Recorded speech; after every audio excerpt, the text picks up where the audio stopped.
G'day everyone, welcome back to another episode of the Australian Property Investment Podcast. I'm your host, Aaron Christie David, and you may know me that I run a mortgage broking business called Atelier Wealth, where we specialize in helping property investors start out and scale up their property portfolio and on their ambitious journey to build intergenerational wealth through property.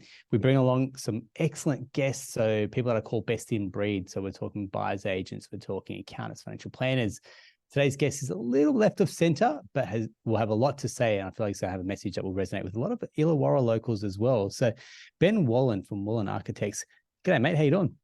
Good. How are you doing? I'm doing fantastic, mate. Before we kick off, I want to just reiterate that this is a general chat and not intended to give advice. So if you do need advice, please seek out a professional. So Ben is a well-known name in Illawarra architecture. You've been around for well over 15 years on the South Coast there, mate. You've been award-winning. So we've got a Lindner Prize for New South Wales Architecture Awards. And I guess you've got a really good reputation, mate. So what we want to do is learn a little bit about yourself personally, professionally, your journey down to be based on the South Coast as well. And then we'll talk about something exciting that's coming up in the Illawarra just after that, mate. So welcome on. Love to hear more about you. Good to be here. Yeah, so I started my journey actually in Newcastle, the other steel city. Yeah. I grew up there, and first of all, I started life as my career as an environmental scientist. Yeah. Because I just always loved nature. I love being out in the bush. Love going for long multi-day hikes, and thought, oh well, it's worth saving nature. And I could see, living in Newcastle, the coal being extracted. I thought, oh, that's probably my thing to get into. What happened was I got a job in the coal mines after I graduated. And that was kind of a little bit debilitating, and I felt ineffectual. So I decided, I've got to go and see the world.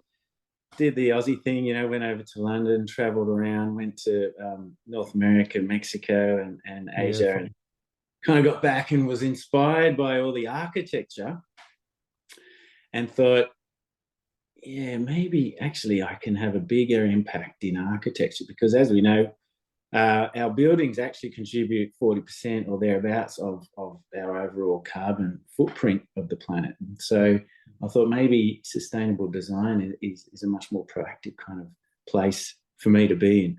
So I studied architecture. I went through 5 years is the degree, and then came out, and I like to now think of myself as an environmental architect.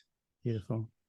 Sustainability is obviously a key word these days, but it's also, unfortunately, gets a lot of greenwashing. Mm-hmm. And the way I see environmental architecture, the way I kind of think about that is that it's kind of dissolving that boundary between man and nature, so that our kind of living built environments can sit more harmoniously with the environment. So that's the short bit of how I became an architect. Nice. How I ended up on the South Coast. Well, Sydney prices, I can tell you, had a big factor at play. We were living in Bronte, Yeah. paying exorbitant amounts of rent. Yeah. And could just see the prices going up. And we loved the beach. I came from Newcastle, another beach, beach town, and I couldn't bear the thought of not living near the beach. And so we looked northern beaches, we looked going back to Newcastle, Central Coast. My sister was living down in Austinmere at the time, and we were often visiting her. And we thought, oh, actually, it's only an hour away from the airport or thereabouts. Yeah. It's only an hour and a bit into Sydney. It's got all the mods and cons in Wollongong, and it's got beautiful beaches, stunning scenery, National Park North, National Parks West, National Park South. It's actually ticks all the boxes. And so we moved to Austinmere first. We were renting out there in this beautiful modernist sort of Pettit and Sevitt design. I don't know if you know Pettit and Sevitt, but a beautiful house fell in love with the place. Tried to buy that house from our landlords, and they said, no, we're moving down. And so I thought, oh God, we've got to just get a foothold then. So we were looking around and ended up getting a little fibro shack in Coaldale and looked back. Yeah. Nice one. Yeah, great. And I guess from when you've been in Coaldale to where it is now, it's probably, you've seen the evolution and call it even a bit of a gentrification going through that suburb as well, isn't it? Oh, massive. I mean, when we first kind of moved down, it was pre-pandemic. I think it was 2000, mid 2015 or thereabouts. And, you know, you could still get a place for under $1 million. Yeah. It was affordable. Yeah. And then COVID hit, and, you know, at a regional boom, it just sort of went gangbusters. Yeah. And people were starting to see the benefits of this area as well.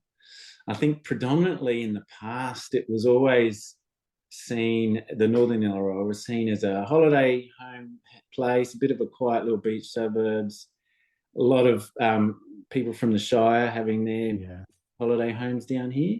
Yep. And that's changed. Like all of our friends are from, a lot of our friends are from Redfern. Yeah. Oh, they call it inner west migration. Yeah. That's right. And they call this area, actually, I think someone's coined it the inner west on the beach or something like that. I've heard that anyway. At one point there, I was talking to some real estate agents, and they said most of the buyers that they were experiencing were from Balmain. Yeah. That was 2019. Yeah. Yeah. I guess we've seen plenty of Sydney siders that have moved down the coast going, hang on, I'm only really an hour away, but get an awesome lifestyle and get an awesome property for a bang for your buck. It's come out of its sleepy state, I'd say. It's like that little hidden gem has been discovered, which I think it's great for the area, and it's bringing some really wonderful talent down as well. It's just, I guess there's that squeeze on locals, and what you've been used to from a price perspective and what it's shifted to now blows their mind, doesn't it? Totally. And I feel for a lot of the locals who perhaps hadn't got a foothold into the market at that point in time, you know, and we're looking and watching prices go so far north. Correct. And it's a tricky thing, because what makes this place special is the real diversity of people. Yeah. And the strength of the community as well is something that I've really not encountered before. You know, incentives like the Electrify 2515 program. Yeah. There was the Save Thirroul. You know, people just, I think, you know, just really kind of are looking out for one another, and also appreciate that sense of community. Very much. Very much. Yeah, which in the big cities sometimes hard to find. It's not easily achievable with so many people kind of moving place to place and so much more density. Correct. It's a little bit more transient, isn't it, compared to, I guess, people put down roots and they want to be there. And you talk about families who've been there for generations almost. You don't get that potentially in some areas of Sydney, where it is a little bit more transient, or people are there for a short time, not a long time as well. Yeah, definitely. Yeah.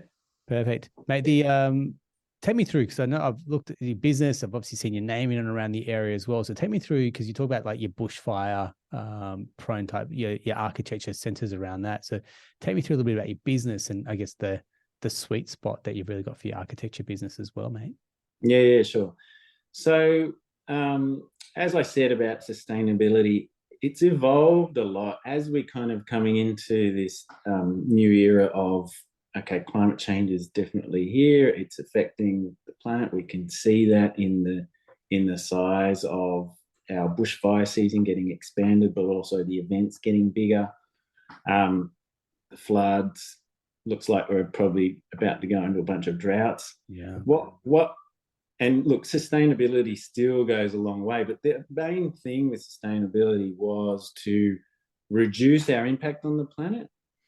Now what we're looking at is really making ourselves resilient. And so that's kind of where the evolution of sustainability has gone, from this idea of okay, we've got to save the planet, to now, okay, we've got to save ourselves as well, because, if I live in a bushfire area, like there's no doubt about it. If a bushfire came to this area, we'd be under threat. And so the idea of resilient design, I think, is that kind of evolution, that natural evolution. So for bushfire, that was, for me, marrying my scientific background, environmental science background, into architecture. Like how do those two things, that art and that science, come together?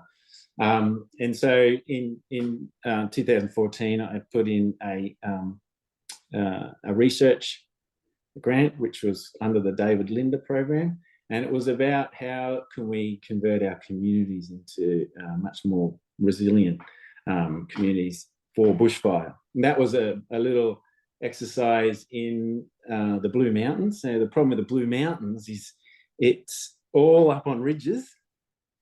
It's all in the bush. Yeah. It's got massive amounts of national park on the north, massive amounts of national park on the south. A lot of the communities have one way in, one way out. Yes. And it's, it has in the past, in the 1940s, 50s, had some really bad bushfires come into the main townships, but it hasn't in a long time. And so it was like, well, what can we do? How do we kind of make these communities more resilient? And really what we found in the bushfires of the 2019-2020 season, so important that community, number one, community could come together, and that they had a local base, a safe place. So when they get that big, there's not enough resources to actually tackle the blaze. I'm a volunteer in the RFS, and you can call up in those big events, and even though we've got trucks everywhere, it's not to say that you will get a truck there immediately, saving your home. Thus the importance of having a resilient home, having all those bushfire resilient measures on your house, but also having a place in your nearby your community that you know where you can go, a safe hold. And that is often these days the bushfire brigades, the local bushfire brigade shed. Yeah, okay. There's usually a sporting oval as well, and they'll surround the oval with their appliances, make sure that that's safe. And so in my dissertation, I came up with a childcare centre that could double as a bushfire safe place. Yeah, nice. Yeah. And it was just really exploring the idea of, digging into the ground a bit, being underneath, minimal exposure with glass to the trees or where the closest forest was, and multiple exits, all these kind of things, sprinkler systems, all of that. And so that's kind of an example of the kind of approach I take to taking on each site and seeing what are the opportunities and constraints, and how do we make this house survive, into this climate change future. Predominantly residential I exercise in. Yeah. I do the odd work on some community centres and some group homes.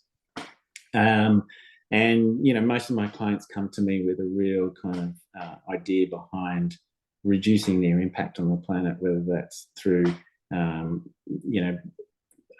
passive design systems integrated into the design, including landscape, whether that's active systems like solar panels, water tanks, pumps, all of that, heating and cooling, all of those measures sort of combining into this nice, neat, resilient house, so they can feel confident about going into the future.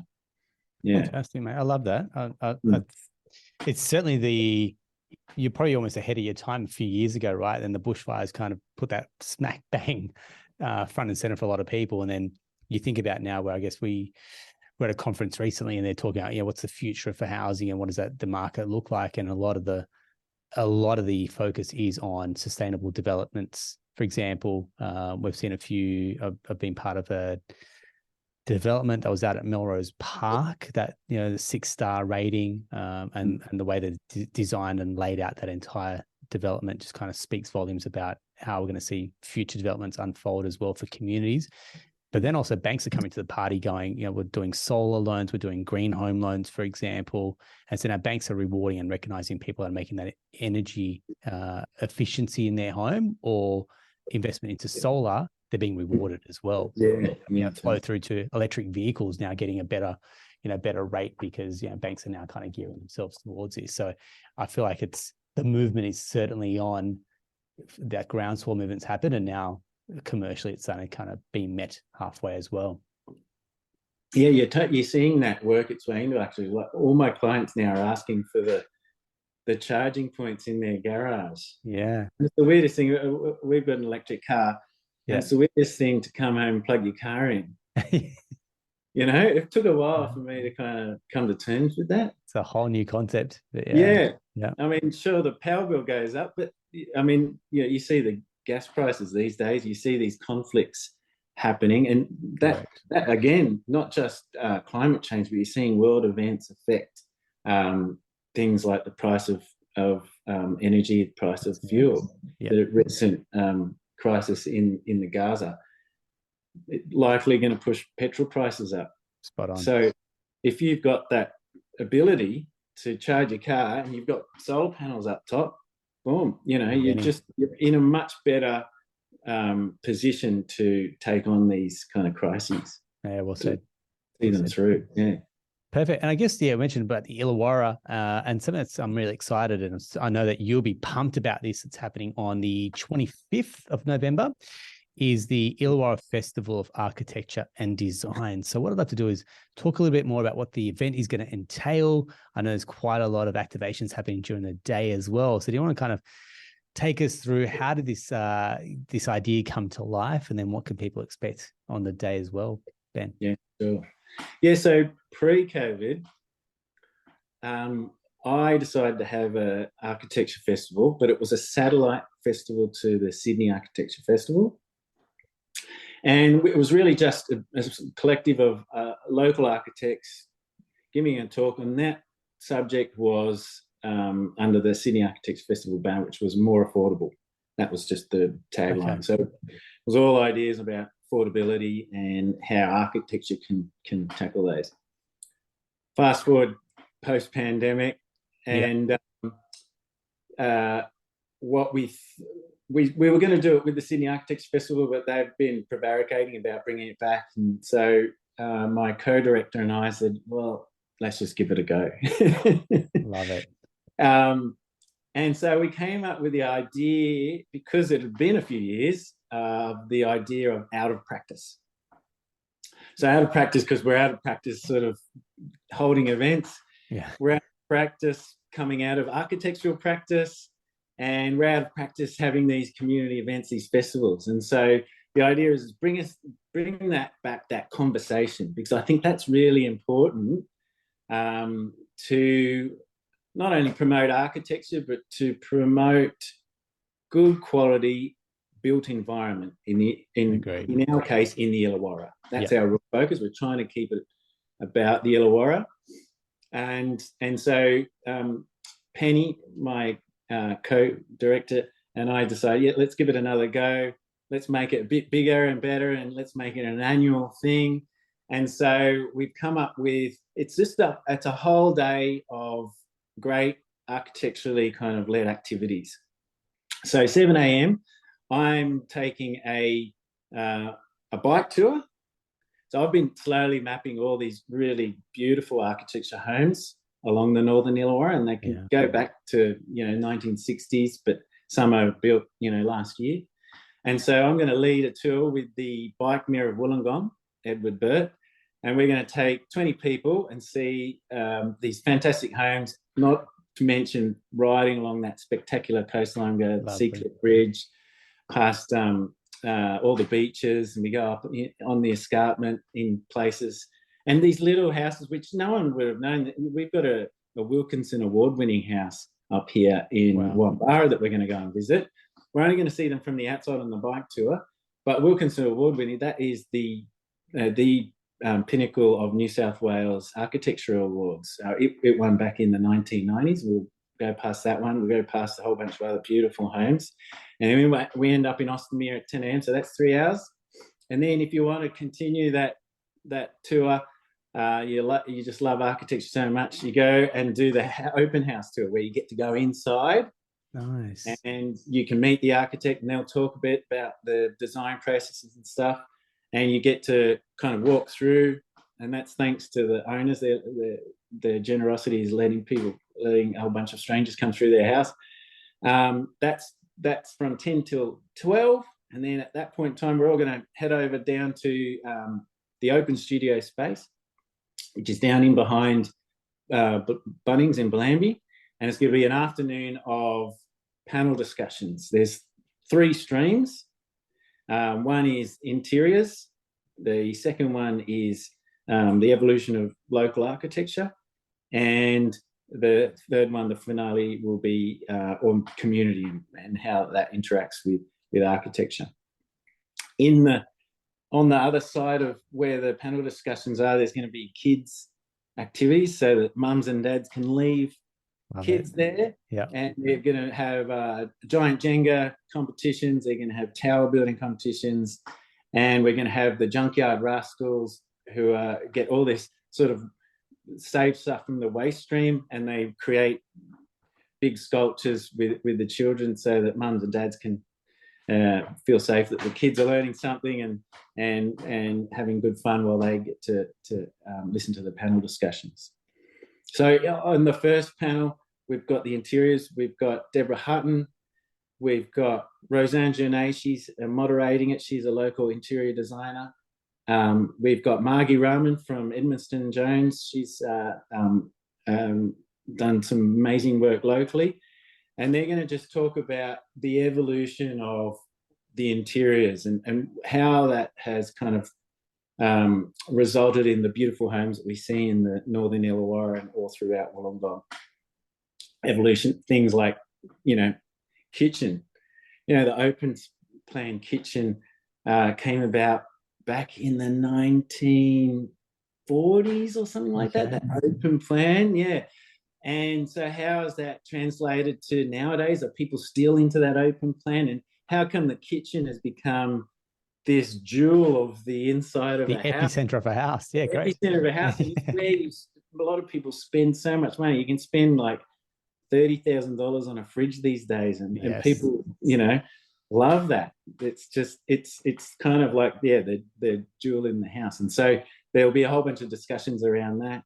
Then the architecture stream, Penny's my co-director, is hosting that or moderating that, and they're going to be talking about how the kind of local architecture influenced, like pre-contemporary times, some of the houses in the area. Like, is it through materials? Is it through design approach?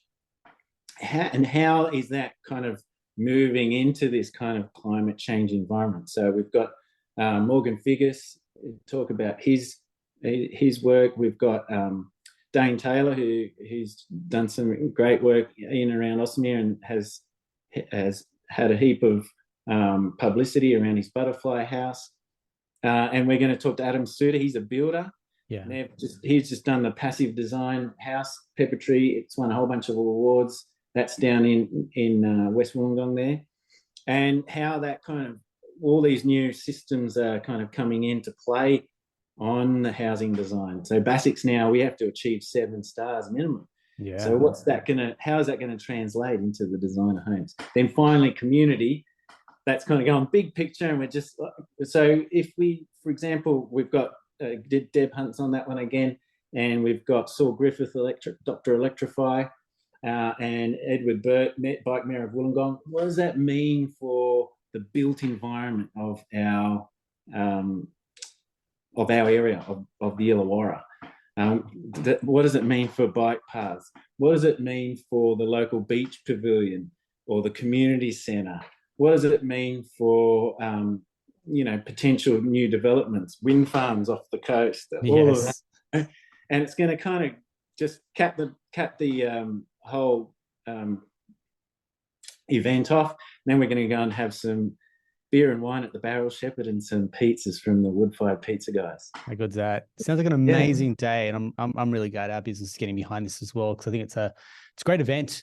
I think it's a real mix of people that either aspiring to build a fantastic and architecturally designed home, and then homeowners in the area who have been there, done that, sharing their wisdom, and obviously the professionals that have come along that journey as well. So it's going to be an amazing event. If you're down in the Illawarra, I highly recommend you put this in the diary for the 25th of November.